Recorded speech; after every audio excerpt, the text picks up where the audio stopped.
نبی اکرم نور مجسم شفیع معظم صلی اللہ تعالیٰ علیہ وسلم کی امت کو اللہ تعالیٰ نے بہت ساری ایسی چیزیں اپنی رحمت سے دی ہیں کہ جن میں عمل تھوڑا ہے اجر زیادہ ہے۔ اس کا نتیجہ یہ نکلتا ہے کہ انسان تھوڑے وقت میں، تھوڑے ٹائم میں، تھوڑی مصروفیت میں اپنے رب کریم کے بارگاہ سے زیادہ اجر کا مستحق ہو جاتا ہے۔ انہی مقدس معتبر معنی خیز ایام میں ایک بڑی فضیلت، زیادہ عظمت والا مہینہ ماہ رمضان المبارک ہے۔ قرآن مجید نے صراحت کے ساتھ اس ماہ مقدس کا نام لیا ہے۔ کیا معنی ہے؟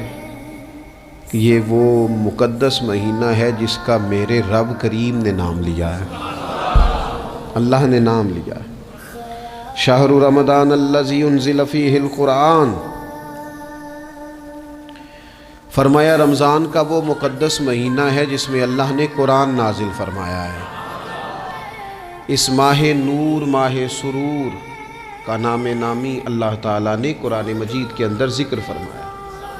حضرت سلمان فارسی رضی اللہ تعالیٰ عنہ ارشاد فرماتے ہیں کہ شعبان المعظم کا آخری دن تھا، اگلے دن رمضان شروع ہونے والا تھا کہ رسول پاک علیہ السلام نے ہمیں رمضان کی فضیلت پر خطبہ ارشاد فرمایا۔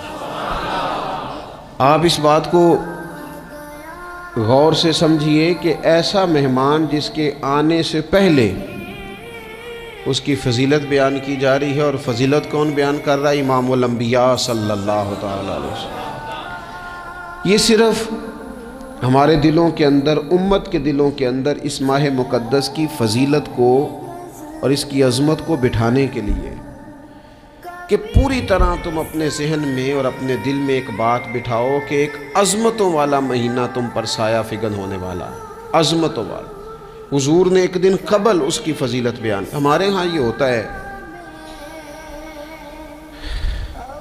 کہ ہم کسی چیز کی اہمیت کو لیتے ہیں لیکن سمجھتے ہیں کہ یہ کوئی روٹین ورک ہے، یعنی نارملی ہر سال رمضان شریف آتا ہے، اپنے وقت کے حساب سے چاند بدلتا ہے اور اپنے وقت پر رمضان شریف آ جاتا ہے۔ ہم سمجھتے ہیں کہ مطلب روٹین کا ایک معاملہ ہے، ایک روٹین کی چیز ہے۔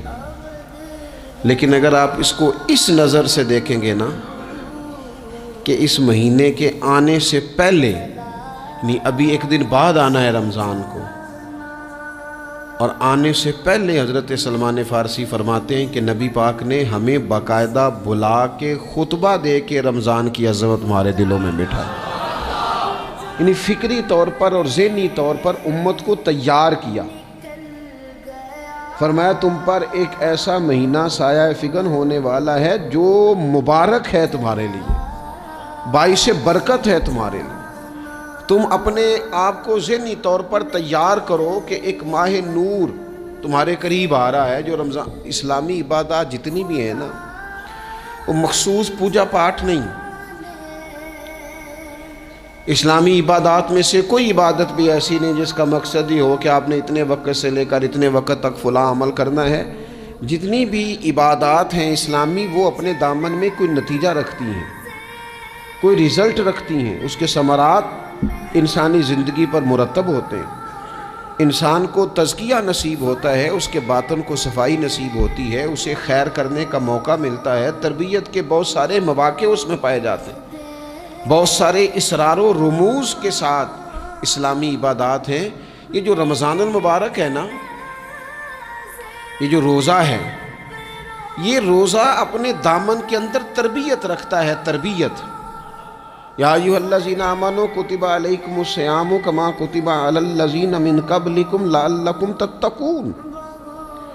اے ایمان والو، تم پر روزے فرض کیے گئے جیسا کہ تم سے پہلے لوگوں پر بھی فرض کیے گئے تھے تاکہ تم تقوی اختیار کرو۔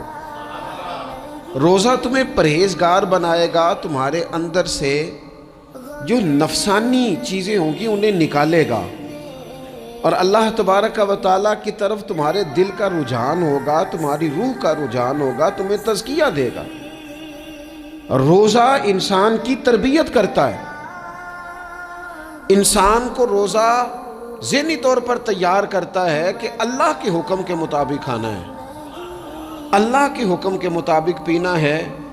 سب سے بڑا مسئلہ اس دور کا رزق حلال کا حصول ہے اور حرام سے اجتناب ہے۔ تو روزہ ہمیں یہ سبق پڑھاتا ہے کہ ہم وہی کھائیں گے اور اسی وقت کھائیں گے جو کھانے کا ہمیں ہمارے رب نے حکم ارشاد فرمایا ہے، اور جس سے اللہ رسول منع کر دیں گے جتنی مرضی چمک دمک اپنے دامن میں رکھے، جتنی مرضی، لیکن ہم وہی لیں گے جو ہمارے لیے جائز ہے۔ آپ غور فرمائیے، روزہ لعلکم تتقون، روزہ تمہیں پرہیزگار کرتا ہے۔ بہت سارے لوگ ایک بات کرتے ہیں کہ عادتیں نہیں بدلی جاتی، یار کوشش کرتا ہوں لیکن میری عادت نہیں تبدیل ہوتی۔ میں آپ کو ایک رائے دینے لگا ہوں، مشورہ دینے لگا ہوں، میں آپ سے یہ عرض کرنے لگا ہوں کہ موقع آیا ہے رمضان شریف کا۔ رمضان میں نہ بندہ روٹین میں اپنی عادتیں بدلتا ہے۔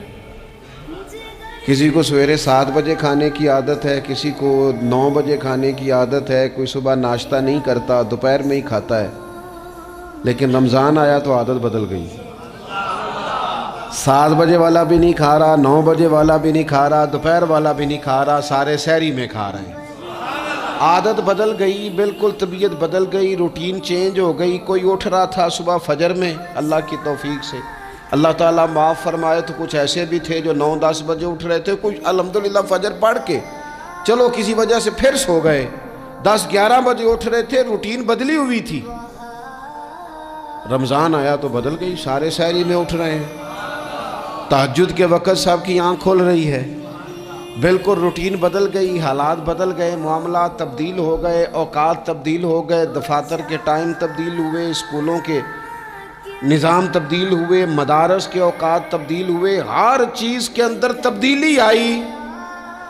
معنی کیا ہے کہ اللہ نے تمہیں موقع دیا ہے کہ عادتیں بدلی جا سکتی ہیں، اپنے آپ کو تبدیل کیا جا سکتا ہے، لائف سٹائل کو چینج کیا جا سکتا ہے۔ یہ موقع آیا ہے، ایک مہینہ ہے پورا، 2-3 دن 4 دن آپ کی روٹین بگڑ جائے نا سونے کی، یعنی روٹین سے ہٹ کے آپ سونا جاگنا شروع کر دیں تو پھر وہی روٹین بن جاتی ہے، پھر اسی ترتیب سے انسان سارے کام کرتا ہے۔ تو رمضان میں روٹین چینج ہوگی، سارے تہجد میں اور سحری میں اٹھیں گے، تو اللہ کرے نا یہ روٹین قائم رہے۔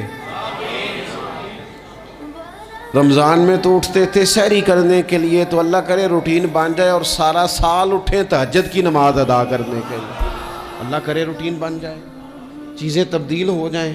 وہ لوگ جن کو ڈاکٹر کہہ رہے تھے کہ دوائی بھی کھانی ہے اور پرہیز بھی کرنا ہے، تو وہ کہہ رہے تھے جی دوائی کھانا تو آسان ہے، پرہیز کرنا مشکل ہے، تو بدلنے لگی ہے نا روٹین، آ گیا نا رمضان، پرہیز کا ٹائم شروع ہو گیا۔ لہذا بہترین فائدہ یہ ہوگا کہ رمضان میں پرہیز ہوگی، ڈائٹ پلان بالکل بنایا جا سکتا ہے، اس میں چیزوں کو بالکل مرتب کیا جا سکتا ہے۔ تو رمضان شریف کے آنے سے پہلے ذہنی طور پر اپنی عادات کی تبدیلی کا پروگرام بنائیں، عادتیں بدل جایا کرتی ہیں۔ رسول کریم دنیا میں آئے وَيُزَكِّيكُمْ، حضور تزکیہ کرنے تو آئے ہیں، عادتیں بدلنے تو تشریف لائے ہیں۔ نبی پاک نے صفائی ستھرائی کر دی، ساری ناپاک چیزوں کو نکال دیا۔